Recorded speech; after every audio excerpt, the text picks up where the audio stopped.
Hello दोस्तों, आज हम पढ़ेंगे राजस्थान का भूगोल। राजस्थान के भूगोल में पढ़ेंगे हम प्रयाग ऐतिहासिक काल या पाषाण काल में संपूर्ण विश्व एक पिंड के रूप में था जिसे पेंजिया कहते थे। इसके चारों ओर सागर पेंतालसा कहलाता था। पेंजिया के दो भागों में बांटा जाता है, एक तो अंगारो लैंड उत्तरी भाग, एक गोंडवाना लैंड दक्षिणी भाग। इसके मध्य 33 सागर था। राजस्थान में गोंडवाना लैंड व 33 सागर के अवशेष पाए जाते हैं। राजस्थान में सबसे पहले भौतिक प्रदेश में वी सी मिश्रा ने अपने पुस्तक राजस्थान भूगोल में राजस्थान को 7 भागों में बांटा। पश्चिमी शुष्क प्रदेश, अर्ध शुष्क प्रदेश, नहरी प्रदेश, अरावली प्रदेश, पूर्वी कृषि औद्योगिक प्रदेश, दक्षिणी पूर्वी कृषि प्रदेश, चंबल बीएड प्रदेश। हरिमोहन सक्सेना ने अपनी पुस्तक राजस्थान का भूगोल में राजस्थान को 4 भागों में विभाजित किया है। पहला है पश्चिम मरुस्थलीय प्रदेश, अरावली प्रदेश, पूर्वी मैदानी प्रदेश, दक्षिणी पूर्वी पठारी प्रदेश। ये इसके बारे में वर्णन है चार्ट के द्वारा। मरुस्थलीय प्रदेश, अरावली प्रदेश, पूर्वी मैदानी प्रदेश, दक्षिणी पूर्वी पठारी प्रदेश।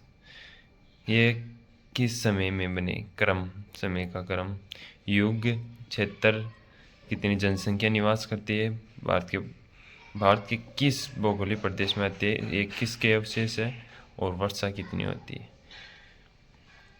पहले आता है मरुस्थल, बनने चौथा प्राचीनतम। ये चौथे नंबर पर आता है। प्राचीन नंबर में अरावली प्रथम में आती है, पूर्वी मैदान तीसरे नंबर में, और दक्षिणी पूर्वी पठार 2 नंबर में। मरुस्थल का युग है प्लीस्टोसीन युग। प्लीस्टोसीन के उत्तर में यह प्लीस्टोसीन क्षेत्रफल है 61.11%। जनसंख्या यहाँ पर 40% निवास करती है। उत्तर भारत का विशाल मैदान, या भारत के उत्तर भारत विशाल मैदान में यह आता है। अवशेष है 33 सागर का। वर्षा होती है यहाँ पर 0 से 40 सेमी। फिर आता है अरावली, यह सबसे प्राचीन है, प्री कैम्ब्रियन युग का है।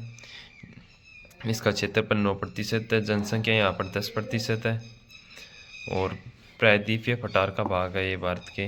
ये अवशेष है गोंडवाना लैंड का, यहाँ पर 40 से 60 सेमी वर्षा होती है। फिर आता है मैदानी प्रदेश, ये तीसरा प्राचीन भाग है। प्लीस्टोसीन के प्रारंभ में इसका निर्माण हुआ। क्षेत्रफल 23% पर है, और जनसंख्या यहाँ पर 39% है।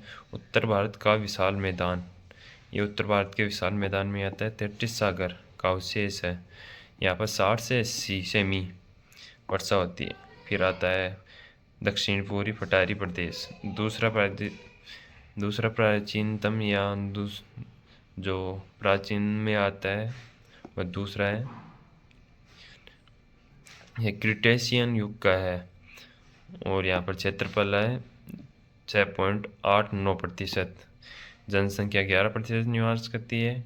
यह प्रायद्वीपीय पठार का भाग है, भारत के प्रायद्वीपीय प्रदेश का भाग। ये गोंडवाना लैंड का अवशेष है। 80 से 120 यहाँ पर वर्षा होती है। इसमें पहला आता है पश्चिमी मरुस्थलीय प्रदेश।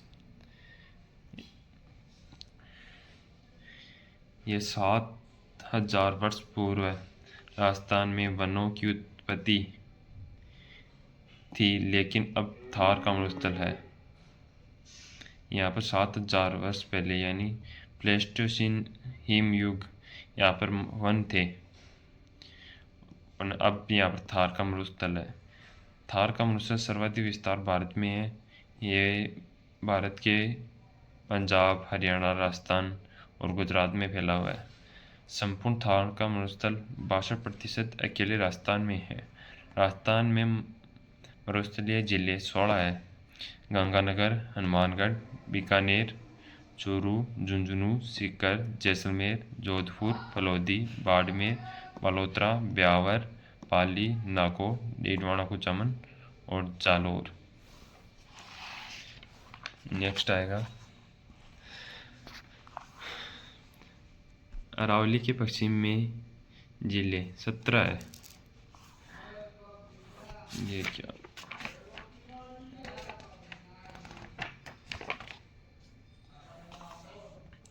17 शिरोई अरावली के पश्चिम में है, लेकिन मरुस्थल ये नहीं है। मरुस्थल का विस्तार लगातार पश्चिम से पूर्व की ओर हो रहा है। राजस्थान में 61.11%, लगभग 2/3 भाग पर रेगिस्तान है। राजस्थान में 1,75,000 वर्ग किलोमीटर में फैला हुआ है। पश्चिमी मरुस्थल प्रदेश का सामान्य ढाल उत्तर पूर्व से दक्षिण पश्चिम है।